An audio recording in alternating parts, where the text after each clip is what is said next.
Freshmen, we've had them 2 weeks, and we hit them with we hit them full go right away from the beginning. We started on Monday. They lifted and worked out 5 days last week. Everybody else did 3. They're cranking it. They're great kids. And here's a shout out to Coach Frank a little bit. During the recruiting process, it's funny. You guys know what it takes to get a kid to commit. I mean, there's got to be a transparency. There's got to be an honesty. But you know, you're treating them real good to try to get them to come here. I mean, that's just the nature of the beast. They're 7 to 8 years old, and we do that. However, we set a foundation for what it's going to be like when they get here, and they know up front what the deal is. We pride ourselves on being what we think is the hardest working team in the program, and that's hard.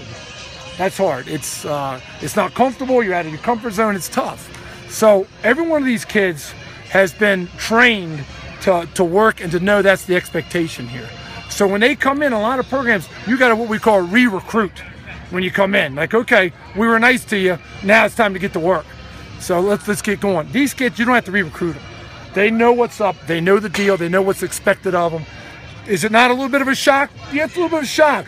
But I tell you what, though, they just roll their sleeves a little bit farther and grit their teeth a little bit harder, and they get it done. So it's been great. I hit them with everything I have for 2 weeks. We got 6 weeks for these guys to see who can step up and possibly help us this year. So I want to make sure I do everything I can to put that 6 weeks to our very best advantage as a program. And we got 4 more to go with them, and they've stepped up to the plate. So let's see how it all pans out come August 5th. What's this hitting?